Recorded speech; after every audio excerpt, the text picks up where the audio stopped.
God did not want them to kill witches, okay? Yeah, right. Absolutely.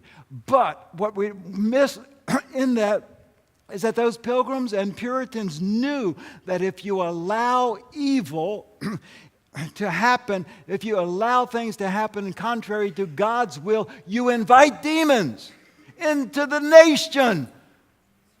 That's what we miss in our sophistication and don't understand that. Well, I'm, in my time, this thing called homosexuality has cropped up, and in the beginning it's not harming anybody. What people do in their bedroom, you understand, it's not harming anybody. But God said He didn't want it to happen, and that means we're inviting evil spirits into the nation. God said He'll bless. He told Israel, Abraham said, I will bless those who bless you. In the church, they tell me I'm crazy, being so narrow-minded, saying that we should bless. I don't mean you in the church, but other portions of the church where I get to go to. For saying that we as a nation need to be blessing Israel because God said so. Well, they're not always right, and there's a problem with the Palestinians, and that's occupied land. That land was given to Abraham. It was given to the Jewish people.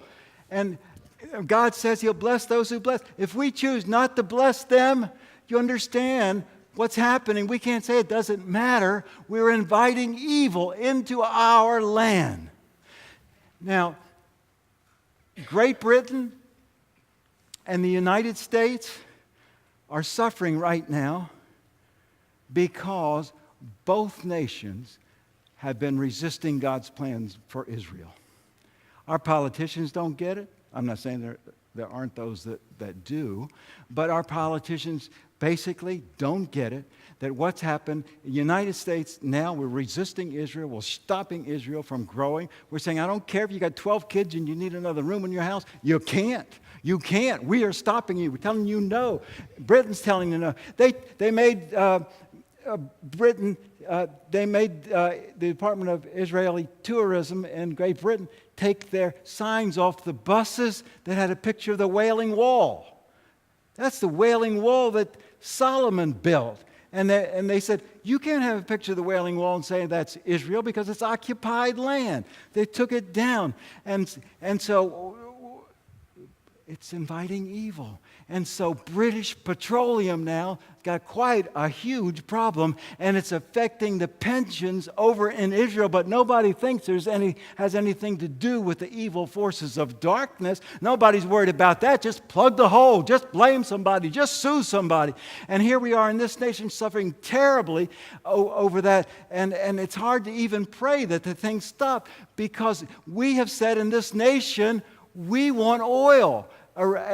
We have said we care about oil. We don't care about blessing Israel. We want to keep good relations with these Arabs so we can have our oil. With the Muslims, bow down and kiss the Muslims because we got to have our oil.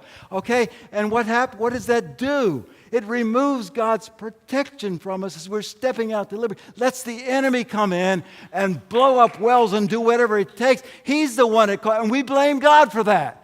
We get mad at God. We get mad at all kinds of other people. How come God's not stopping this? How come He's not answering our prayers if He's such a great big God? We pushing God out in the United States, and going on a long time. Can you begin to see the connection? How real this is? The United States, we're pushing Him out of our schools. We don't need Him in school. We're pushing Him out of our counseling. We're pushing Him out of our economic programs. We're pushing Him out of our laws. The United States desperately needs to bring Jesus back into. And so, that hole down there, Satan did that. When we push God's protection away, Satan says, woo-hoo-hoo. You see, we can't. No one violates God's commandments. No one breaks them. The nation needs to be under God. But my home needs to be under God. But my heart needs to be under God. I need to know the wicked that I'm fighting inside is that one, that spirit of darkness. And I can't resist him and overcome him in my natural power. I can't even overcome him with my best intentions. I can't overcome him if you take my hand. I can only overcome him in the spiritual weapons that God has given me.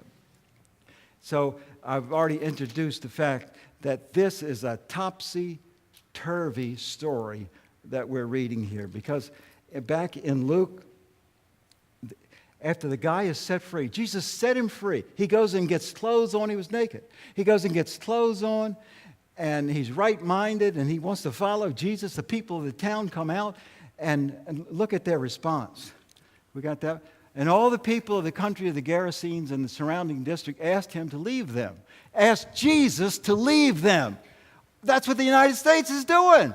Leave our schools. Take your 10 commandments and get out of here. Christians, take your morality and get out of here. They asked Jesus to leave them. Why? For they were gripped with great fear. And he got into a boat and returned. Jesus did go over. Jesus did turn around and go back because they sent him back. Why? Why did they send Jesus back? It says right there. Because they were afraid. Because they were guilty. And inside, if God gets close enough, if we're guilty, we're going to get afraid. When the end time comes, when we stand before his seat, there's going to be a lot of fear going on.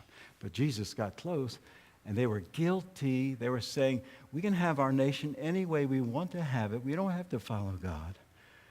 But then when the Lord got near them, they knew they were guilty. And they did not want to give up their sin. They were not ready to say, well, we're going to quit raising pigs and we're going to start doing whatever God wants in this land. They weren't ready to do that. They didn't want to give it up. Are you resisting Jesus and going the enemy's way? Or are you resisting the enemy and going Jesus' way?